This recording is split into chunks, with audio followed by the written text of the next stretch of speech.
Hello. Are you okay? Why is your office so pretty? Hello, everybody. Hello. Hello. Hi. Hi. Hi. Hi. Hello, Laura. Hello, Joe. Hello, Alison. Hello. Hello. Yeah. Hello. Nice to see you. What we're going to do is, it's not quite time. When it's 11 o'clock, it's 10:58. I'm going to click the record button, okay? So what we'll start by doing is I'll click the record button, although it appears to be recording already. I don't know why that is. And then I'm going to ask each of you briefly to introduce yourself. Well, you don't have to be brief. You can be as long and as short as you like. But yeah, so just a little bit about yourself, what you do. We have some participants already. We've all obviously got the questions here. These are quite a good basis on, you know, they'll prompt some conversation. But what I try and do when we do these is obviously respond to the questions that hopefully will come up on my screen, because I think that's much more important. And Alison, you look like you're in a fabulous boudoir. I'm staggered by the sensuality of your Oh my surroundings. goodness. I probably shouldn't have worn this dress. It looks a Well, little I've bit... got to say, with those dusky dark surroundings and the fact that you're in leopard, you look very, I think, shall I run and change? no, you look seductive, and there's nothing wrong with that. That's so funny. That's good. Right, so I'm going to start recording now, and then we're going to, it appears to be recording anyway, so Gareth's probably done that. So I think what we'll do now is say welcome to all the participants that we have. Just obviously, if anybody has got questions, and we have got participants already, you will, as you know, be able to write the questions. I will see them, and I will pose the questions to the panel, and we can actually answer specific queries that you might have about your salon. Obviously, we are focusing on marketing, media and PR, because that's what we're experts in, hopefully. But I'm sure, as often happens, other things occur, and we're more than happy, if we can, to address those. So I'm going to start by introducing Laura. So Laura, you're from LWPR. So do you want to briefly say a couple of words about what you do, Laura? Yeah, sure. So hi, everybody. I'm Laura. I'm from Director at LWPR, and we are a specialist business-to-business PR agency, just purely focusing in hairdressing. So we have lots of lovely clients around the industry, from brands to salons to events like Salon International and the British Hairdressing Awards. And I'm really, thank you for the invite, and looking forward to this. Great, so are we. Joe Robertson, perhaps you'd be kind enough, Joe, to tell us a little bit about what you do and what you specialise in. Sure. Hi, welcome everybody. My name's Joe Robertson. I'm Education Director at Wonderful Brands. My background is in hairdressing, so I've been salon owner, I've worked in brands, I've kind of like gone through the whole kind of thing within hairdressing, but I focus on education. I also have the hair agency, where I look after freelance educators within the industry, offering different types of education. But really, I think my background is hair. I'm a hairdresser, and I can help to get people, hopefully give them a bit of knowledge and put them on the right track. Great. It's very interesting then that you, because I'm personally not a hairdresser, I don't think Laura or Alison have been hairdressers. So it's quite interesting that you bring that perspective as well, because I'm glad about that, because sometimes we do get questions that are quite salon focused, and it's very useful that you've been in the position of obviously running a team of stylists. So thank you, Joe.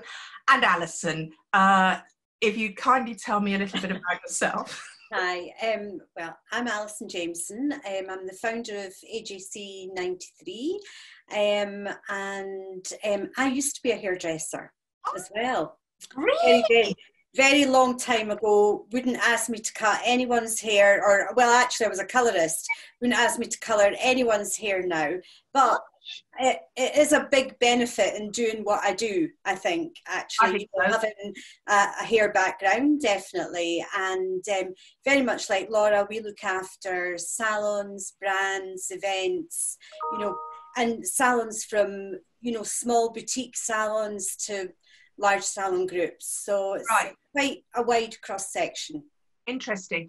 But it's also very interesting, as you say, that you did, you know, start out actually on the salon floor. So you've probably got a lot of empathy with, I think that's the thing, isn't it? It's an empathy with what stylists are actually going through at the moment. Yeah. I mean, I think it's quite hard, unless you've done it, to realise certainly what a physical job it is. So I don't think people realise that, and more so now than ever. So that's what we all do. And obviously I'm Claire. I'm a PR in the hair industry, and I do the PR for Good Salon Guide. What I think we want to talk about first is, I think it might be a myth, and we can bust that myth. I'm sure with your clients you might have discussed this, but a lot of people are very concerned in salons that right now it's incredibly busy, as it should be, because we've had a lockdown and everybody's going back.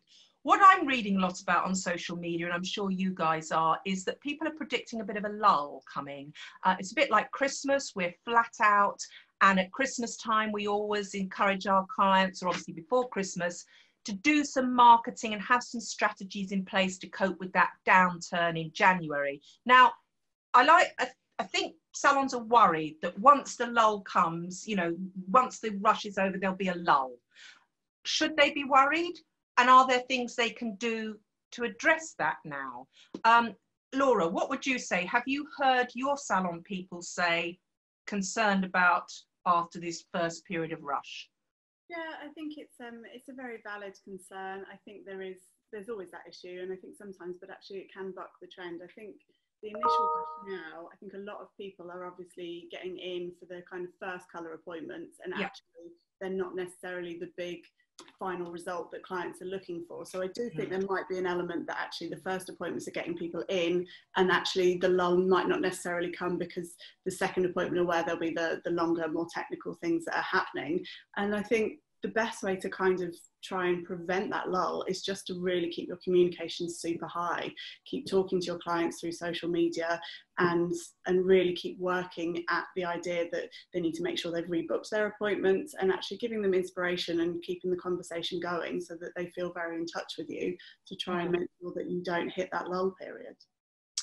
I will say something to you, because I had it personally myself. I think you make a really excellent point. I've had a couple of my mates personally, I don't like it when friends say to me, because I'm not a hairdresser, where would you recommend to go for a hairdo? And I tell you why they're saying that, because a lot of people are going back into a salon and are saying, oh my God, for the first time ever, I'm not getting the results I wanted. And I think it's asking a lot of stylists, colorists, to get you back to the colour you want after 4 months out of the salon. It took me 2 visits. And because if you're going every 6 weeks normally, and then you've stretched it to 4 months, it's kind of impossible to recreate the look you normally have in 1 visit. So as you say, perhaps people will be, but there is this question then, what would you say to this? And I'll ask you, Joe, and Alison as well. If the client doesn't get the desired result they want in visit 1, should you be offering that second visit as a complimentary visit, or should you be charging for that visit? Because I think that's a grey area, because, you know, the client could well say, well, it's not what I want, it's not what I asked for. The stylist might say, yeah, but I can't work miracles. You haven't been here for 4 months. What would you say to that, Joe? Because I predict from the response I'm seeing from people that this is going to happen quite a lot. It's an interesting point. I don't agree with it at all. I think the expectations of our clients now, what they're seeing on social media, the hair that they want to create, it's every client that walked through that door within this period has had a colour correction. You know, it's not just been your regular colour that you've had to have done. We've had gorgeous weather. People have been furloughed. A majority of people have been at home and they've spent their time in their gardens, or you know, the colour correction had to sort of be in face has really tested our salon's colour knowledge. And I speak to a lot of colourists, and they're making hair plans with them, and that's the way forward. You've got to be open and honest with them and set the expectations. You know, if you want to go back to your pre-lockdown colour, your pre-lockdown colour was a winter colour. You know, we didn't have the sun out. We had extended regrowths, which you have to you know, treat in a different way. You have to be colouring it, you know, with sort of removing box dyes or whatever that was. You've got to be really honest with them and say, to get you where you want to be, this is what's going to happen. And that's where I think we can stop this lull that we talked about initially, you know, by saying it's a hair journey. You know, if you want to be that bright blonde, for instance, and to have all those ashy tones in there, first of all, we've got to kill all that warmth that's in there because of this, this, and this. Right. You've got to come back in and have another colour to have that refreshed. So setting those hair journeys for me is a really good way of getting clients to be coming back into the salon over and over and over to get the colour that they want. That's a really good, so you're talking about actually writing down, having on file an actual hardcore. So there's no, also that means it's clear, there's clarity. You're, as you say, transparency, making them hugely aware that it's a staged process. And it's a cost. There's a cost. I was just going to say, and each visit they are going to be charged. Yeah, you see, I think there's a lot of discrepancy there, and I think, and that addresses also the point you know we made about, if it's a journey, it means more than one visit. So that's good. What's your view on that, Alison, with the salons you're working with? You know, how are they finding managing people's expectations? I think for the majority of them, the consultation is key. That's really, really important. As Joe was saying, you know, it's creating a hair journey for them so that when they come in, you know, straight away there's a point of discussion with the client and the hairdresser about how we can achieve your desired results. And it could take 2 appointments, it could take 3, and in a way this is good for the forward booking type of thing as well. So it ensures, but complete transparency is really, really important. A lot of our clients have found that some of their clients, when they come in, are not being 100% honest with them. They're embarrassed, I think. I think they are as well, and we've done quite a lot with them about, you know, we don't care what you've done, we're just happy to see you back, we can sort it out, you know, that kind of thing. Please don't be worried about it, because we're the professionals and the experts and we can help you sort it. But even still, some people, no, I've not done anything, it must be the sun, or, you know, something like that, and then that can then get you into trouble. So I think, you know, transparency on both sides is really, really important. Yes, a good point. I think we had, and I think this is another good point. I mean, but I'm worried that this might cross over into being pushy, that we had on one of our last webinars, a business coach, really good business coach, Simon Harris from My Salon Manager. And he was saying one good thing about the kind of lack of being able to wander around salons now is that you're going to the client often to get payment with an iPad. And the days of kind of saying, would you like to rebook your appointment in 6 weeks? Although brutal and harsh as it sounds, are kind of out the window now. You kind of say to them, you've got this fantastic look, I'm going to book you in 6 weeks' time. I.e., it's a given. You don't really woolly about, would you like to come in, madam? You know, because they've invested this amount of money, and you kind of give the client, not hold them hostage into booking, but you make it not like an option, it's a kind of given. And it did make a lot of sense to me, but I kind of worried when he said that is that a bit too hard salesy? What's your views on that, Joe? I know you're animated. No, if you want that colour, you know, if you want to have those beautiful tones in your hair, then it's like going and having acrylic nails put on and expect them to last, you know, 3 months. It's not gonna happen. No. You know, your hair is your colour's gonna change. You know, if you go and sit outside in the sun, it's gonna change. If you go on holiday, it's gonna change. So, you know, having that plan, it's no longer you just do the hair and then that's it, and you say, I'll see you in about 6 to 8 weeks then, have a lovely time. It's not that now. No, It's that's what he said. Maintenance. This is yeah. Like. So that goes back to maybe you get over that awkwardness with the plan again. The plan is your kind of defense mechanism from being kind of two sort of double glazing salesmen. You just say, I've got it in the plan here that you'll be back in 6 weeks time, so that we can obviously maintain that look or build upon it.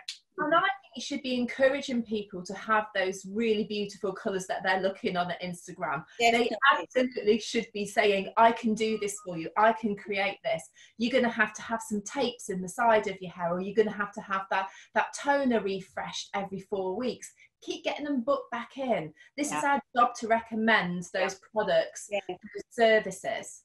And I think now, if any time, clients are more receptive to doing new things. You know, maybe we've had a lot of our clients that they've noticed that there's a lot of people that are wanting to have their own natural colour now. But there's having to do like greys and toners, so they're having to do a lot of corrective work, say on the ends, to get it to be that really nice grey tone that they want it to be, or, you know, growing out their own colour. But there's still work. It's still work. There needs to be a plan. You know, you can't just do it and leave it, kind of thing. And there's still got to be a lot of work done. So, you know, I think it's a good opportunity to talk to people about change. Yeah, I think what's coming across there, I mean, would you say, I mean, so you work with some very big salons, Laura. This plan that Joe mentions, the Joe plan, the plan sounds as if it really is useful in so many ways, you know, to get them locked in to adhering. I suppose it's no different to like a dental plan or whatever. Is that something that your salons do then, Laura? Is that quite commonplace, these plans then now? Yeah, I think that it really is. And I think a lot of our salon clients that we work with, they actually set about creating these plans before the clients were back in the salon. So they did them online via virtual consultations before the salons were open, so that actually they were really focusing on educating the clients about the process. So getting a head start on it. And obviously, you know, that's really set them up in good stead. But all the appointment times are now longer for everybody, to allow for, obviously, you know, less people in salon environments and more time to adhere to, you know, the health and safety measures that need to be in place at the moment. But actually what they've done is they've incorporated that into more consultation time at the beginning of the appointment. So really reconfirming what the client wants to achieve as like the ultimate end look, and actually reinforcing that is going to take 2 or 3 appointments. Let's get them booked in so you know where we're going, and actually showcasing a really clear pathway that at the end of the first appointment your hair is going to look like this, and then the second appointment is like this, and the third, and so on. And it is really, I think more than ever now, actually, having had 3-4 months without being able to go to a colourist, I think clients have suddenly become a lot more aware that actually what an incredible skill and knowledge their stylists and their colourists have. I think before there was possibly, maybe sometimes people would think, well, you could just get a box dye, or you could just do that in half an hour, or whatever it may be. And I think this time away from their hairdressers has really shown what an invaluable knowledge source they are. And I think clients possibly are actually becoming a little bit more willing to listen and just say, no, whatever you recommend, I know that's how I need to go, and just, you know, actually just believing in the stylist knowledge and experience. I think there's room maybe on social media and so forth. I mean, because one of the things that you can never do at home, and it's a big thing with colour work now, and I think it's really relevant, because one of the things we wanted to look at was how to rebook, and colour seems to be a way to really get rebookings up in these plans. So we're really addressing a key area. But what you'd never be able to do, and what I don't think salons educates their clients enough in, is that, you know, it's not just about putting the colour on. Toners and tools like this, which perhaps not enough of their PR and marketing explains, you'll never be able to do that at home. And a toner can completely change the look of the hair. You know, it can, I mean, our stylists can probably agree. I mean, it can, you know, you put the colour on, but to get that absolute salon look, the toner will sort of diffuse, melt, you know, do things to the colour that you're never going to be able to do at home. And I feel sometimes that, you know, we don't explain enough about, you know, the in-salon treatments or the additional things that we have now that make a visit to the salon totally different from the experience you're going to get at home. Would you agree with that? And is there a room for, I think maybe we should see some more marketing and PR on these add-on services that you get that you're only ever going to get in a professional salon?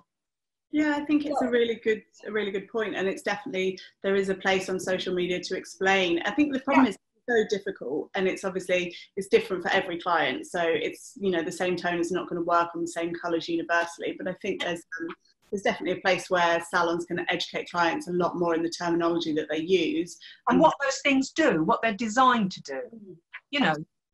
I've noticed that a lot of salons have created a new menu for going back to work with different treatments, maybe incorporating bond treatments, masks, that kind of thing, talking more about toners and what they do to their hair, and created this kind of different kind of menu that could be suitable for rebooking or part of the hair plan. Well, I think that's a good point. You know, there needs to be more evidence given, and in-salon treatments, and you know, or, you know, smoothing treatments, because a lot of people during that as you say, with the hot weather, during that 4-month period, they might need and require a lot of extra tender loving care to the hair. So maybe, you know, as PRs and marketeers, we need to make people aware of showcasing more of what's on that menu. I was going to say, I'm a really big fan of all-inclusive pricing, because of that reason. You know, for somebody to say, oh, I can't afford a toner, or I'm not going to have the toner this time, that's, you know, if you want to get that particular look, you shouldn't have to sort of compromise on that. There's no compromise. You either do or you don't. So I'm quite a big fan of all-inclusive pricing. So, you know, if you're going to get this look, for instance, this is what this package includes, and that includes everything, whether you need to have like double tone, for instance, or, you know, a client can't make that decision whether you double tone or not. That's not for the client. Well, I think, but before you start saying double tone, you need to make it clear what that is. Yeah. This is the thing. I mean, I think there's a lot of terminology that we all bandy about because we work with salon people, but I think a lot of people would have no idea what a double tone. It could be an ice cream, you know, a double tone. Hands. That's what I love about it. It takes it out of their hands. This is the look that you are going to get, and this is what it is. You know, maybe they need to have, you know, a plex within there this time. Maybe they need to have that double tone. All those kind of terminologies, they don't need to know any of that. What they need to know is this is what you need to have done, and this is how much it's going to cost for that look. That's important to be clear on the pricing. Because I mean, this is why a lot of people are asking for itemized bills, you know, like you'd get in a restaurant. You need to know, if you're hit with, which can be a very big bill, you need to know that it includes all those things that you mentioned, Jo, and why those things are important, that we're not just trying to have them over, you know. And that's very, because money's tight at the moment for a lot of people, and it becomes very important to see that you're getting value for money. So that's true. Sorry, Alison, did you want to say something? No, I was just saying I, you know, agree completely. I think this is when the new menus have come into their own, and, you know, being transparent with people, using their social media to explain, you know, making it very visual. I think that all helps. Yeah, definitely. I think, as we say, that's definitely the way forward. So what do you think? Obviously, a couple of people have said, we've always encouraged, I'm sure you maybe do it for the clients, or you give your clients advice on social media posts, what time of day to do them, whether to use planning tools. A lot of people were doing, you know, great posts showing before and after. I think people might be a bit nervy to do before and after. So I have seen some, because obviously the clients are wearing masks. The doesn't look quite so glamorous and great, the before after, if the client has a mask, although that's not a prerequisite. And obviously everything that's happening within salons is guidelines. And, you know, there'll be some salons where the clients aren't wearing masks. But I think the PPE is not the most attractive, and that might deter people from showcasing what will probably be incredible before and after shots. What should they worry about that? Should they think, oh God, I'm not going to ask the client because they've got the mask on and possibly other things? What do you think is the way forward about taking hair shots of clients now to showcase on your social media? I think, speaking as someone who absolutely hates having her picture taken, Yep. if you ask me to take a hair shot with a mask on, I'm going to say yes, because I don't have to worry about what my face is doing. So I actually think many more clients might actually be happier doing it that way, because you don't have to worry. It's like, it's just about the hair. No, that's true. That could be true. And also, I noticed I got somebody took a picture of my finished result yesterday, and it was great because it didn't show my face at all. It was just a back shot of the hair, and I thought, that's fine. It's just the hair and the side. So, and I wasn't wearing a mask, but I mean, there's ways around it, I guess. But it's something. I mean, it is something that people are. Are concerned about, because a lot of the social media posting is showcasing looks, isn't it? Mm-hmm. Yeah. We have one client that has done it and it looks great. He gets a picture of him. He's a very good looking guy with his mask on, and his client with a mask on. They both look so, they're really smiling with their eyes. They look fantastic. And it looks great. And he's done all these shots of like really happy clients and him being really happy to be back doing what he loves. And this has worked amazingly on his social media. Really? Yeah. That's the sort of thing I was hoping you might have, hard examples. So people haven't sort of been deterred then, Alison? No, not. I mean, he's actually made a feature of it, and it looks fantastic. Yeah, I suppose it helps if you've got kind of, I've seen a lot of salon people, of course they would, because they're quite, out there, have got very cool masks. I mean, you don't see many of the old blues. A lot of them have got diamante and sort of a lot of crystals going on, which probably helps and makes more of a feature of it, as you say. I mean, that's probably a cool idea to kind of, and I guess that some salons might have masks with their actual branding on, because they're going to be around for a long time. They are going to be around. I don't see the masks going anywhere soon. I think that's it. And actually, that's seeing more of salons taking pictures with clients in masks, and it normalizes it. It makes people. Yeah. I think there's a lot of people that will have suffered with mental health issues during this lockdown period. The thought of going to a hairdresser's could be quite overwhelming. The thought of going to a hairdresser's wearing a mask could be quite overwhelming. Yep. And actually, let's just be really showcase how it is and how it looks in that salon. If you are a salon that is asking your clients to wear a mask, or indeed if the client feels more comfortable wearing a mask, actually it is a part of normal everyday life now. So let's not shy away from it, and let's just showcase it. That's a good idea. So it is kind of like the given now, and it doesn't stand out like a sore thumb. Yeah. Jo, have you got anything to add on talking to your clients about that? Pictures now with masks and PPE? I think PPE, as the ladies have said, it's part of our lives now. So we embrace it. There's some salons, the clients they're not asking them to wear masks, and that's, again, like you explained, it's fine, whatever works for you and what your policies are. But I think doing your befores and after are absolutely they're your bread and butter. That's your window into your world. And just using things, like your highlights in the bottom and having your befores and after in there is a great way of doing that. Masks, I don't even think I don't think it's a problem. I think what was a problem before was that a lot of salons were talking about PPE before the salon opened, and it almost became not aggressive, but it was quite scary for some clients, because they were like, this is what you're going to expect. You're going to be walking in and you're going to feel like this. Have your temperature taken. It was quite scary, and it was intimidating. Yeah, and you would get, and I understand why they're doing it, but you often get sent a document, saying this is what to expect. And it also, I think that's another point we could touch upon now. It takes away, it's a bit like going to visit your bank manager then. The whole idea of visiting a salon is that it's pleasant, upbeat, a bit of pampering. You don't really want documentation about what paperwork to bring, like you're crossing a border. So, like we're coming up your way, Alison. But the thing is, I do think there is an issue that how can you know, whatever way we look at it, it isn't as pleasant visiting a salon as it was before. No magazines, no drinks menu, no this, you know, not really the buzz. Some people might like that it's a bit empty. Personally, I quite like a buzzy vibe, and I think salons like that.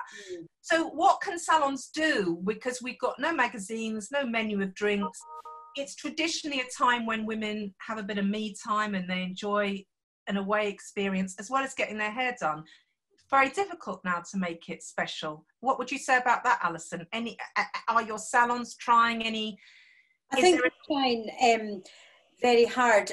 Quite a few of them have done videos pre-opening that they've put on their social or sent out via an e-shot that actually sort of took the client on the journey round the salon so that they felt a bit more familiar with it, because you know what it's like if you're going into something new, that can make you feel a little anxious, whereas if you've already seen how it looks.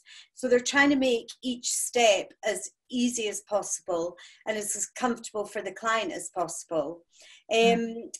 A lot of clients have put, you know, information about their Wi-Fi details on it, so that if clients want to use their phones, they're able to do that, and they can, you know, read Daily Mail online or whatever. Instagram. And again, a lot of them have used the no drinks thing as a little bit of an opportunity to brand bottles of water or plastic cups with their own logo on them, and the clients use those. So they're trying to use the new normal to make that experience as good as possible. And I suppose that's all you can do. Yeah. Any tips on that, Jo, how you can ensure that the client visit is as pleasant as possible given the restraints? I mean, for me, I went and had my hair done last week as a... It looks very nice, actually. Have you had quite a lot cut off? Yes. I was like, don't be shy. Let's get it off. We don't know when we're coming back again. It looks lovely. Thank you very much. But I took my Kindle with me. You know, the place where I go, she was sort of like, she said, you know, we're not... They did have bottled water, but, you know, she was just like, you make sure you know, this is your Wi-Fi code, exactly what you've just been saying. And I was really happy just sitting there reading my Kindle. It was like, it was still a bit of me time of you know, nothing else, just sitting there reading. I liked it. Yeah. Okay. And was it obviously noticeably emptier? So the place where I go to, it's quite boutiquey, so it's only her and another person, so it felt no different to me at all. Okay. So that's kind of, that's interesting. What about your clients, Laura? How are they trying to make the experience still pleasurable? I think a lot of our salons have actually kind of reframed their thought process on it, and actually they're going down the route that what is going to make the clients really appreciate them is taking all those safety measures really seriously. So I think they're not so worrying on creating this pampering moment and experience, but actually they're showing their sensitivity and their, you know, their desire to fulfill what the client needs now. And actually what they need now is a really safe, secure appointment that they feel comfortable in that space because of all the PPE and the measures and the social distancing that's in place in the salon. And I think they're just focusing on what we're doing at the moment is trying to make you as safe as possible in this environment, and actually that they've kind of stepped away from worrying about it being a pampering luxurious space. The clients are really responding to that because putting safety first. Yeah, they desperately want to get their hair done, but they want that to be as safe as possible. And actually we're not hearing that from any of our salon clients that clients are, you know, are upset about the lack of a luxurious feel in a salon. They just really appreciate being able to go and feel safe when they're there. I think they're doing reviews as well is really good. They're doing social media reviews, putting those onto the stories. I've seen a lot of salons do that, of just like how comfortable the client felt when they were in there, and they gave me a 5-star review because, you know, it was nice to see everything was wiped down or whatever it was. I think that's a really good way of saying that we're doing a good job at this, and there's nothing to be scared about coming into the salon. You know, this is what our clients are saying about it. Reviews are just great. You know, you should great for client confidence. Right. I'm sorry, Alison, were you saying? I said great for client confidence. If you're in two minds, you read, you know, 3, 4, 5-star reviews all saying the same thing, then you think, right, I feel happy going there. Yeah, because it's independent verification of what you're doing. Now, I mean, as we've got experts here, so social media, now you touched on it, Joe, and you said using stories to obviously verify the fact that you are doing everything with safety in mind, because as Laura pointed out, and yeah, maybe safety is overriding this pampering thing now. It's difficult to understand that, because if your own perception is a certain way of COVID, you forget, and you have to remind yourself that you might have a kind of philosophical view, but of course you've got to deal with general public who've got massive views, and some people you've got to deal from extremes who are very uptight still to people who are more blasé, and you've got to satisfy all of that. You're going to run the gamut. So what else should they be posting on their social media now? I mean, we've talked about not being shy of the masks, which is a great topic to discuss, making it more normal, normalizing it. Using your social media to verify all the cleanliness and so on. What else can we do well, not just about, you know, the new normal, but what should they be doing on social media? Because as somebody said earlier, communication is key at the moment, keeping up those posts. So what should they be posting about? How often? What channels? What are your current expert views on that? Shall I go? Yes, go. I think so social media for me is like, I think I said it before, it's your window into your world. It's what your clients are going to go and look at, and they're going to make their decision of whether you are the right type of hairdresser. But I think you should have your services on there, whether that's in your highlights. I think highlights are brilliant to keep referring people back to. Once you've made your little bank of highlights, maybe that's your befores and afters or whatever it is, you know, you could tell them to take a look at my highlights, and you can kind of push people back down there all the time. And I just think, for me, you know, your grid, that's like your beautiful window, but your stories, never forget that you may have seen that you've put that story up there, but your clients haven't. So, you know, you may think, oh, I've posted that once. You know, in your stories, you can post the same story 3 times, and maybe your client won't even see it. So it's not just about posting once a week, you know, on your grid. It's about your stories, the real life, the showing people what's going on behind the scenes, showing them the work that it takes to get you from, you know, the sort of like brown long roots to the ashy blonde beach babe. You know, what's the process, and that takes the fear factor out as well. So I think stories are brilliant to constantly remind people who you are and what you're doing. Yeah, I think stories, I think a lot of people tend to look at stories now and just flip through stories than they do on the grid, because it's quicker, easier. Certainly young people do, without any shadow of a doubt, and I live with a house full, so that's facts. But yeah, what do you say, Laura, as a social media expert? I think one of the most important things is to keep it regular. So I think I wouldn't get hung up on an idea that you have to post 3 times a day, 5 days a week.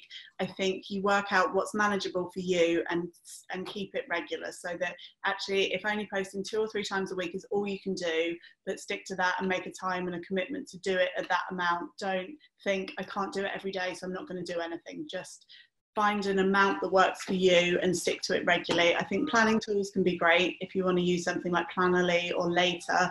If you struggle to, I mean, obviously you can't plan stories in on that way, but they are a good way to make sure that your feed is always looking fresh and is constantly updated, because you can just dedicate an afternoon once a month to scheduling in the content for the month ahead.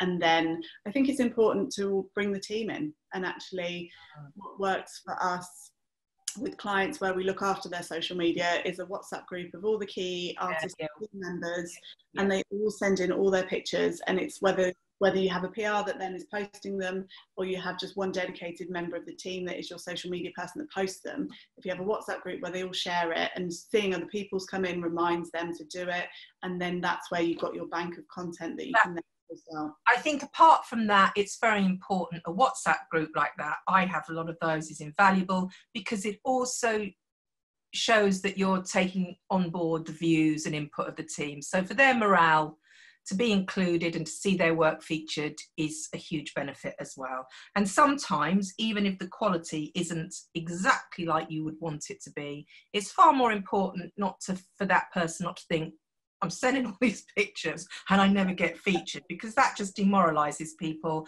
and will have a negative effect on the whole team. So I tend to find sometimes I have a visual and I think it's not ideal, but it means a lot to that person. They've taken the time to put it on the group. Let's get it out there. And I think sometimes we're a bit over, I go to so many seminars and things where people look at the beauty of the grids and the this and the that. And of course it's important, but they're coming at it from perfectionist professionals. Many people, we have to recognise, are not analysing the light or the frame. They just want to see the hair or whatever. So I think we can get a little bit, if you get too hung up, it might have the effect of, as you say, Laura, of deterring you from doing anything at all. And that's the worst. The worst case scenario. I think there's really simple ways to keep it easy and not to, you know, I mean, if you don't have the space for a ring light or you haven't got a white wall, just find as clear a space as possible. And if you haven't got lighting outside, obviously assuming it's not raining, outside is always your best bet for showing the natural light and what it looks like. Don't put filters on it, because obviously that's always going to affect the colour look. And just, like you say, don't get too hung up on perfection. Just get the best possible shot you can and get it up there. What's your stance on that, Alison, with the salons you work for? Well, you know, I think now they've got the perfect opportunity to really showcase what they can do. You know, you've got people having hair down here that are now going up to here, complete colour changes or colour processes, you know, and for them it's great to record. This was her first visit. 6 weeks later, this is the second visit. You know, this is what we've achieved over a period of time. So from an image bank collection of great images, now's the perfect time to be doing this. I mean, it's, I don't know how you feel about this, but even if it's a hair page, I find it a little bit more exciting to look at a salon that occasionally does post something other than a hair shot. You know, maybe they're doing something with the community or they're working with other independent businesses. And I'm quite interested in that personally, probably because I'm not a hairdresser. But I mean, what other content do you encourage your clients to put up there? Because, you know, rather than just hair, you know, what other things, I think some struggle. What should they put up? It's good to be varied. You know, what products are they using? Right. What results do these products give them? Is this the latest styling product or the latest hair mask? Why should the clients be using this? Right. Meet the team. I think that's always a nice one where people can, there's my friend that's up there, or my daughter, or whatever. You know, they like to see that. Pictures of the salon. Yeah. You know, that's really important. And I think because a lot of them, Alison, as well, might have had, I think a lot of salon owners went in and gave them a lick of paint. Yeah. A little bit of a refurb. So a lot of them might be sporting new bits and pieces. So take a picture of that and get it up there then. But I think make it as varied as possible. I think so. You know, I personally don't like to see a whole grid or just backs of heads with wiggly waves on them. You know, that doesn't really excite me at all. And as a client, that wouldn't excite me. So I think as much variation as you can have, the better. Yeah. What's your view on that? I think because, Jo, people struggle with content. And as I say, I'm very much with Alison, but that's a personal thing. I like to see a salon. I'm interested in if they're creating other content, because I feel I get to know them and their team and what their ethos is, but perhaps I'm coming at it a bit too intellectually. But what do you think, Jo? What else should they be posting now? I think you really should be bringing it to life, you know, get to know them, because if you are part of their lives, they're part of yours, you're connected so much stronger. So, you know, if you've had new babies or whatever, you know, we want to know about that. Think about it from your perspective. If you were going into that salon and you spend 3 hours with your stylist sometimes having your colour done, you know a lot about them. So bring it to life, you know, share all that information, share the details. I think some salons do get a little bit hung up on the numbers of followers, but it really makes no difference, as we know, because it's about your clients. If you've got 500 clients that are all on your Instagram, then you've got a great business. I don't care if Billy from Southall is following you. It's irrelevant because he's not your client, he's a hairdresser. You know, so I think it's really about what do your clients want to see and test and learn. You know, if you've had a post that does really well, why did it do really well? Yeah. And replicate that. Yeah, and I think it's about, although as we talked about, they're time starved, if somebody does make a comment, hugely important to engage with that and say, thanks for that, that's interesting to know, I'll pass it on, or yeah, we hadn't thought of that, we'll do that. I mean, that element of engagement is an incredible way to build following and show that you're actually more than just a face and a brand, that you're engaging with them. I find that incredibly important. And as you say, let's just make this clear. I mean, you know, a lot of salons, like all businesses, are paying for followers, are buying followers. So I think you're right. When we work as PRs, often with clients, you know, we get that, well, so-and-so's got 10,000 followers. If they're 10,000 followers that do absolutely nothing, what does it matter? But I think, you know, perhaps with, you know, I think that's the thing with PR and marketing generally.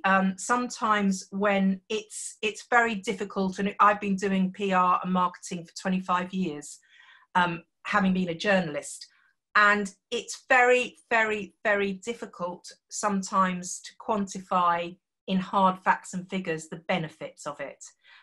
You know, and sometimes salon owners, because they work in figures, have always found that concept of building a brand, building awareness, difficult to grasp because, you know, statistically, it's not as easy to show evidence of that. And this is how social media is coming across. I think they get hung up on the number of followers and think, what are they doing that I'm not doing? But to have fewer followers that engage and are saying positives about your business is far more valuable. What do you say about that, Laura, with obviously the salons you work with socials? Yeah, absolutely. It's very obvious if someone's got thousands and thousands of followers but only 35 people on average like their posts. It's that's the giveaway. Yeah, they're getting very savvy to it, and I think it is really hard to quantify it and to put a return on investment for it. So I would always suggest that actually you make sure you put some sort of call to action on your post if they are, so that actually people can reference back what they've seen, or, you know, just asking people to, you know, ask in Salon if you want to talk to this colorist or you want to know more about this product, and give people an opportunity to bring the conversation to life in Salon as well. But I mean, I agree with what everybody said, is that it's really important to show balance of content, show some personality, and actually just don't overthink it. I think salons really overthink it, and just be yourself. The easier it becomes, and I think that's the biggest thing. Also, I think the thing is, if you be yourself and you stop overthinking it, for those salons that don't actually use PRs, you'll actually quite enjoy it. And if you enjoy it, you'll be tempted to pick your phone up more and do it. That also keeps it genuine. And I think the important thing to remember is that anything you put on your Instagram, on your stories, on your feed, it should feel like your salon. It should give a sense of who you are as a team and how it's going to feel as a client when you walk in there.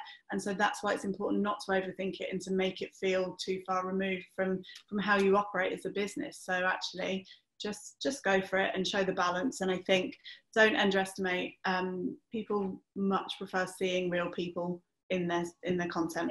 And don't underestimate video. Talk to it. It might feel like the most hideous, awkward thing, but actually talking on stories gets a way higher engagement rate than anything else. Right, well, let's talk about that. That's a really valid point. Thank you, because I wasn't going to make it. so I'd forgotten.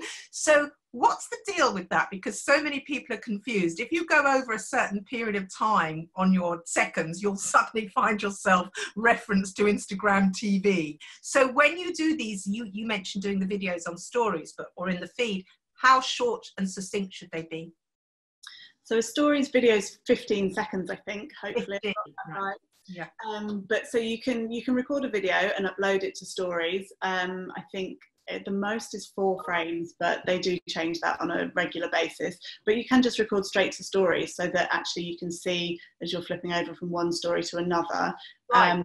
If it's going onto a feed post, if you're more than 60 seconds, then that's where it will refer you back to IGTV. So it's 60 seconds. And I think any longer than that, perhaps, people's attention span wanes. And as you say, if you're a little bit awkward in front of the camera, and you know what, I had a client the other day, she's just a lovely woman, and she said to me, and this is hard, you know, this is exactly what you're saying.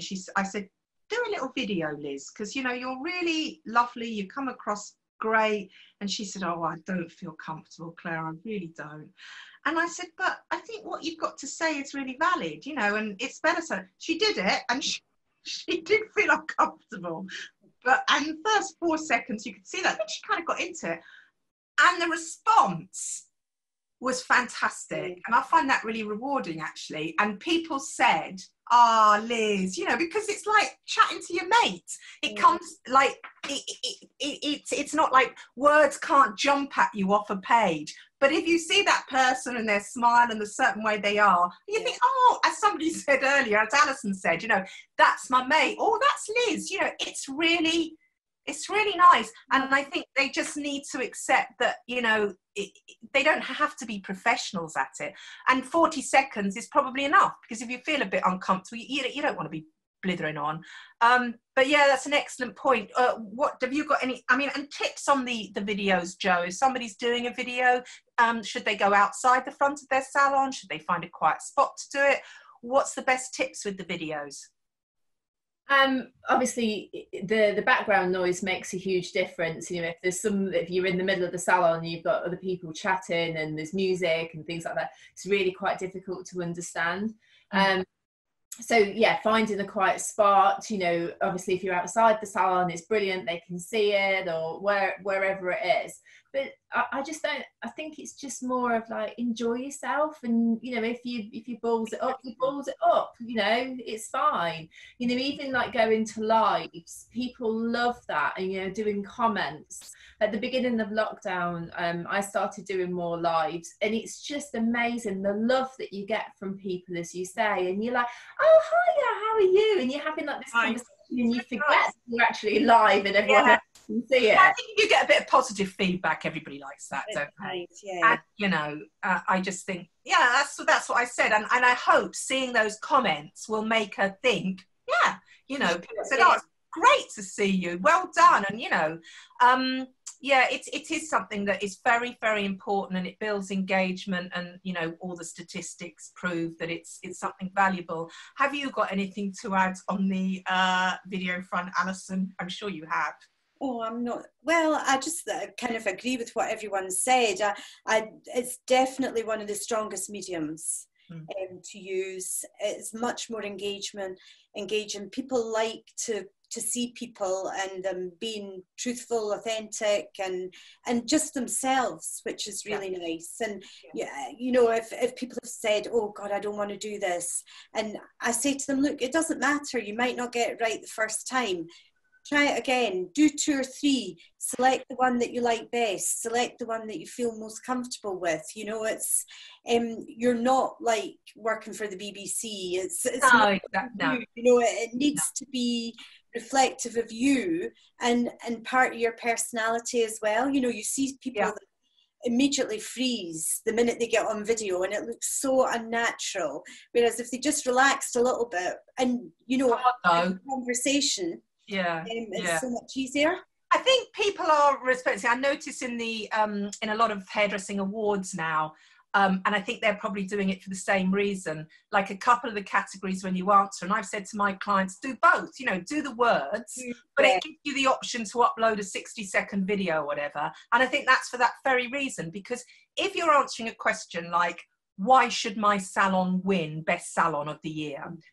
Whatever you put on paper can't, you know, and if you're not a professional wordsmith, perhaps cannot convey your passion. But you record a video, hopefully the kind of passion and, you know, diligence and hard work you've put into building that business, probably, as you say, I mean, it is that buzzword, but it's the authenticity comes across. So I think, you know, more and more people are encouraging hairdressers to, well, everybody really, to use video, because it gives a truer reflection of who you are. Definitely. Yeah. You know? It's very easy on paper to say, oh, we do this, we do that, I am this, I am that. But if you're saying it on a video, you know, your passion does exactly for it, and it's so much better. I think so. I think so. Do you think there's value in the, I mean, a lot of salons at the moment, and I know a lot of salons worry about it. During lockdown, I know Ashley Gamble was on the other day telling us that he'd used the time to enter a lot of awards because, you know, he had 4 months or whatever, so he did that. Do you have, obviously as PRs, we sometimes get called upon to write the awards. What's your view on that in terms of, are they worth doing? Thank God they seem to be a lot easier to enter now online, which I'm a huge fan of, because I think it was very unfair before when it was, you know, obviously a cost thing, how much you could throw at it. Seems to be a bit of a more even playing field now, certainly as we say with the videos. Do you say to your clients, yeah, come on, it's worth doing that, go for these awards, it'll help you? What do you tend to, what's your view on that? I would encourage clients to go for awards if they have a chance of finalising and winning. You know, there's no point in somebody putting in a lot of work or effort and, you know, it's not just hitting the mark. You know, you have to look at the criteria. Do you fulfill this? Do you exceed it? You know, what evidence do you have? All of that's really important. Be realistic. Yeah, be realistic. You know, there's no point in running your business to win an award. Or, you know, it doesn't work like that. You know, oh, well, we could make it look like this. That doesn't really work. You know, you've got to be doing it. But yeah, fantastic. Great for local coverage. Clients love it. Clients do like it. Yeah. Good for social media content, creating new content. And I think even if you, I'm not going to use that word finalise because I find that quite offensive. Even if you reach the finals, you know, I think, as you say, Alison, that's something fantastic, and you'll get local paper coverage on that. You know, you don't have to be a winner. What do you say? What do you say about? Because I mean, we're reaching a deadline, I know, of next Friday for one set of awards. What do you say to your clients about awards, Jo? Well, I mean, this is not my area. Right. However, I do think that as a salon owner, I think it's a really good time to reflect back on your business. And like Alison says, whether you hit the criteria or not, I think it's a nice thing for your team as a team builder as well to be able to put things together. But I think, you know, awards are brilliant, but you've got to have a bit of a strategy on what you're actually doing with these awards, you know, especially photographic ones. You know, can cost you a lot of money. And are you just doing it for just the kind of fame? And if you're happy with that and you've got the money, then great, crack on with it. If you want to actually do it to grow your business, you've got to have some objectives and a strategy about why you're entering awards. You know, if you're going for best newcomer salon, for instance, brilliant. How are you going to PR this? You know, what magazines, what radio stations, what's your plan behind this? That's my thoughts on this. It's just a waste of time and money if you're not doing it for a reason to grow. If you don't want to, then that's fine. Good, great. You don't have to. You can have an amazing business and never ever won an award in your life. Yeah. So it's why are you entering? Yeah, I mean, yeah, certainly. I mean, there is an element of ego without any, we all can acknowledge that. Yes, of course there is, and it's nice to have the recognition of your peers. I know, Laura, you spend a lot of time helping clients with awards and advising on this, and it is a lot of their time to give up, you know, because they're not easy to do. They require a lot of input now. So, as Jo said, it's your time you've got to weigh up. What's your take on it? Because, you know, it's something that salons like to get an expert view on. Yeah, so we always, whenever any clients talk to us about more the business awards, our question back to them is always, well, why now? What is going to make you different? What has made your business different this year? Like, there needs to be a specific event, project, campaign. There needs to be something that they've done in the last 12 months that says, this is why I'm better than everyone else. Because actually, as we all know, we all work with amazing businesses that dedicate day in, day out to delivering amazing customer service and motivating their team. And that is, we're very lucky that we work in an industry where that's quite standard. That's like, everybody spends a lot of their time focusing on delivering that. So that doesn't mark them out, does it? You know, just saying I text and I've got this amazing customer service. There isn't a USP there. There isn't something to stand out from the crowd, is there? Yeah, exactly. And we would always advise that awards are, you know, a part of, like Joe said, part of a bigger PR picture. It's like your business. What do you want to be known for? Do you want to be known for colour work? Do you want to be known for a great team? Do you want to be known for your amazing customer service? And build everything around what you want your business to be known for. And if you do all of those things, that will naturally lead to an award entry that you can talk about that goes above and beyond. But don't do things just for the awards, but actually use them as a really great way to showcase what you do. And as you said, it's, you know, clients love to hear about awards. It's great for PR coverage in terms of local. It can really help boost your business. It can help attract new stylists to your business if you're looking for new team members as well as new clients. But it just needs to be a thought through process. And I think that was the good thing about lockdowns, actually, if people had a lot of time to look at it and then make a decision, that they actually had the time to enter and they had the stories and the content to put to it. I think that's a really good point. Sorry, I just want to add one more thing. I don't write awards like these ladies, help to write awards like these lovely ladies do. However, I have sat on the other side of it, been on the judging panel for many years of sitting. That's interesting. And I've some of the awards, especially like the businessy type of ones, there's a lot of words, a lot. And you open this book and it's beautifully presented as you would expect, and these salons are amazing, like Laura and Alison have said, you know, they're the top of their game. But I'm reading through it and it's just all the same, and I'm trying to give so much thought process and understanding each person's business. But it is that what makes you different, what makes you kind of, oh, that's quite interesting. Oh, I haven't thought of that. Oh, that's really good. And that's what makes me, as somebody that reads award entries, to kind of like go, oh, now that's a really interesting point. Exactly. Yes, exactly. But I think what we've got to say, and I will just say this to the people who are out there, there's no point saying these things unless you can verify them with the support evidence. You see, because we said before, you know, anybody can say anything. The vital thing is to have some attachments that support what you're saying, and there's hardcore evidence that it's happening. So no, that's really good, because I think a lot of people were thinking about it during lockdown. I'm sure many people, and I wish everybody really good luck with that, because, you know, it can be a really useful thing to just assess where your business is at anyway. And I think we mentioned that it's nice for the clients. It's also nice for your team. If you get to a final, it's a fantastic morale boost for the team. And I think at the moment, you know, we've had these webinars we've been running have been with Good Salon Guide, have been incredibly good. And one thing we've talked about with some salon owners, Jamie Brooks was one who came on and talked about a lot of team members are going back, and a lot of team people are young people, and they're very apprehensive about, will they be safe? It's not just the clients. Will the clients be safe? It's as salon owners and as PR experts, we have a duty of care to make sure that the salon owners are ensuring that the morale and the well-being of their staff is taken into account.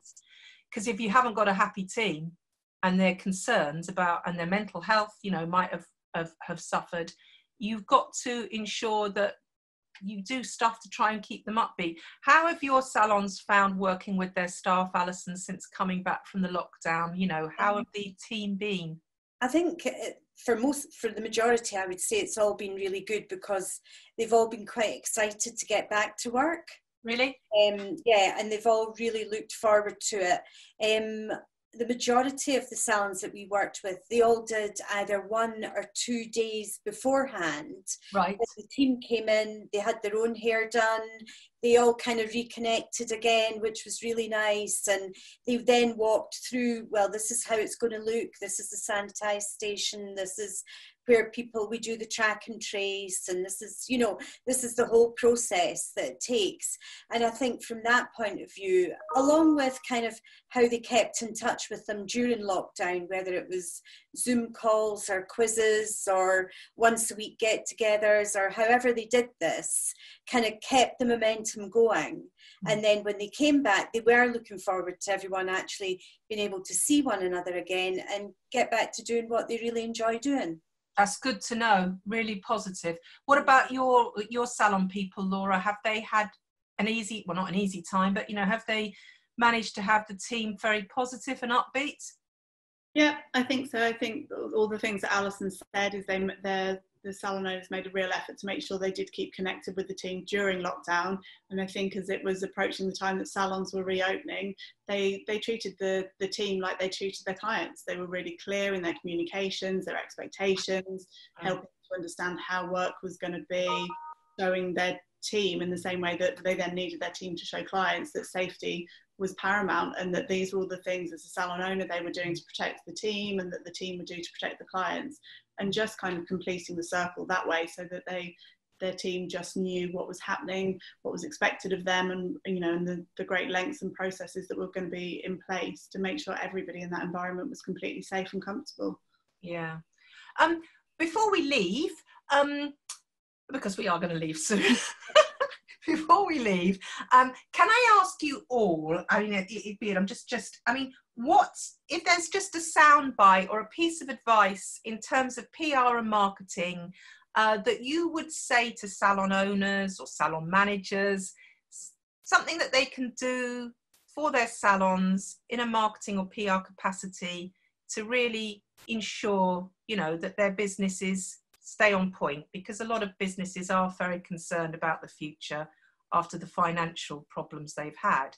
Alison, what would you say in a nutshell, as a soundbite to people from a PR marketing perspective, something to bear in mind and think about doing to keep things really flowing? I think to have a plan is good. And have a very flexible plan, because they're going to have to, we don't know, will there be another spike? Hopefully not. But if there is, things are going to completely change again.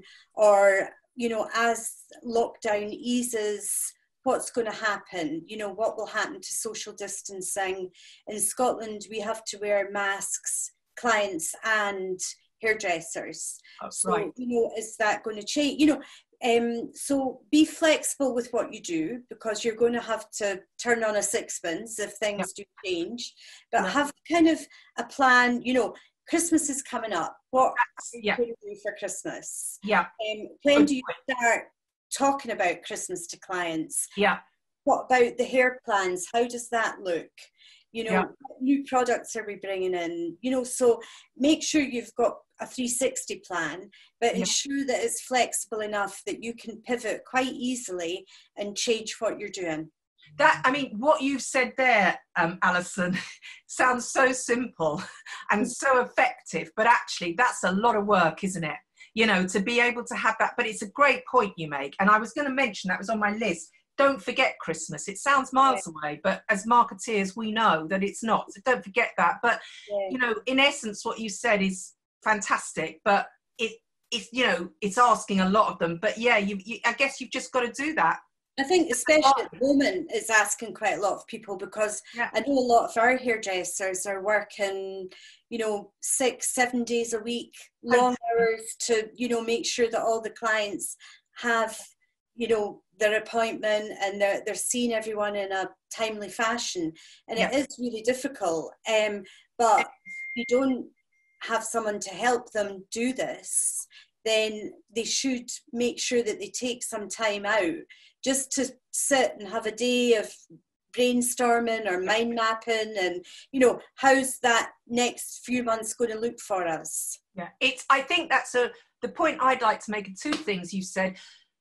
Although it's really important, and I find as a PR this is my biggest beef with salon owners, you say to them, the PR and the marketing is never going to be effective if you don't find time to sit down and talk to me, and we make a plan. Whereas they'll say, I've got someone coming in now for roots, highlights and stuff, and that's money in the till, I've got to go. And so they're always tempted by the fast buck that way. But to take a day out might seem like, okay, well, I might not be able to see clients on that day, but it's an investment in the future of your business. And you need to get your head around that. And the other thing I'd add is the moment is you say that point, I've spoken to salon owners, they're working ludicrously long days. And I think not just take some time out to look at the PR marketing and the figures, take some time out to chill out, because nobody can keep up the paces or the way that some people I know are working. I have to say that we're going to revisit a Good Salon Guide, some of our tips that some of our brilliant members shared about stress busting and so on, because they're feeling it, like you would do if you're on your feet from 8 till 8, pretty much not taking a food break or whatever. It's not sustainable. you know, it's not sustainable. Jo, what nuggets of wisdom are you going to share? I think it's really about re-looking at your services that you're offering in the salon, and sort of making sure that your clients are actually wanting them. So what services did the people come back for? What was your most popular services?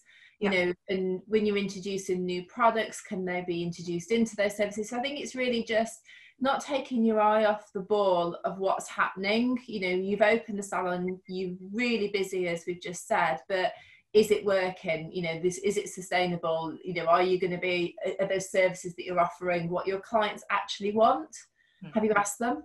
I like that we ask our clients what they want. Feedback. Yeah, feedback. And I think what you're saying, which a lot of people don't think to do, it's quite a business thing, is, you know, analysing the situation, taking the time to look at what's working and what isn't working, and being quite clinical about it. Yeah. Laura? Well, I completely agree with both the things that Alison and Jo said. They're definitely really key things that all salon owners should be doing. And I think when it comes to sort of a true PR and marketing sense, I would just make sure that your communication is consistent and regular. It doesn't have to be daily, but I think people notice if you post every day on Instagram for 2 weeks and then do nothing for 3 weeks. So I think just find a way to keep regular and consistent communication, whether that's through e-newsletters, through social media. Yeah, can I just stop you, Laura, because I think that's a really important point. We've banged on about social media, but as an agency person, there is more than social media. So you just talked about e-newsletters. Are there any tools that, you know, these get overshadowed by social media? Are these things still valuable, and do they still work with clients? Yeah, there's definitely something we've been doing with all of our clients, really, because I think it's using them in a slightly different communication. I mean, we touched on it earlier in that as the salons were reopening, there was a lot of information that their owners needed to communicate to the clients about how their appointments would be and what processes were in place, and actually drip feeding that information through regular e-newsletters was quite a useful way to do it, because you can put a bit more information in there than you can really on sort of social media captions. I think keeping e-newsletters to direct people back towards your social media is also a really valuable way to show that, yes, we're going to contact you this way, but if you keep in touch with our Facebook or our Instagram, then you'll see more regular updates from us. And I think they can just be a really good part of the plan. And sometimes it can be, if you feel overwhelmed with trying to do social media on a regular basis, the e-newsletter, you can just put some short snippets in, don't make them incredibly long, but they can just be a good way to actually communicate back out. And that's what I mean about keeping them consistent. So if you decide it's once a month, just stick to it once a month. And I mean, I guess, I mean, we assume that everybody in the whole world is on social media, everybody is on Instagram, but perhaps there are people who aren't, and they still need an e-newsletter or maybe a text, or I mean, I'm not just going to be disparaging and say older clients. A lot of younger people, for mental health reasons and lots of other reasons, are stepping back. But you know, I suppose we mustn't assume that the whole world is involved in social media. So I was going to touch on that, these e-newsletters, any other means of communicating with clients or that isn't social media. Do you use anything else, Alison? No, I would say we've done, like Laura was saying, a lot of e-shots, you know, keeping clients updated, letting them know what's happening, you know, that constant communication is really important. Text messages still, you know, people respond to those. So I think just looking at your communication strategy and kind of having one that works for you and for your clients. Well, all your clients, this is the thing, you know, accepting that some people are not on certain platforms, whatever, so you sort of ignore them at your peril. Well, ladies, I've had a great time. And I thank you so much for giving up your valuable time. I hope it's been really useful. We will take the recording and we share that. So you might want to share that too, let people you work with know. The recording goes up on the website, so anybody who's missed us live can catch up with our, not at Wembley, but our recorded session. So thank you so much for your time. I wish you good luck in the weeks ahead, and obviously most important of all the salons that we work with and the industry generally, because we're all very passionate about it, and I really hope that salons can look forward to having, now they're back open, that they stay open and that they get, you know, a consistent flow of traffic. I hope we've helped with that. So thank you, ladies. Thank you very much. Thank you. Thank you, Laura. Bye, Laura. Bye, Joe. Bye, Alison. Bye. Bye.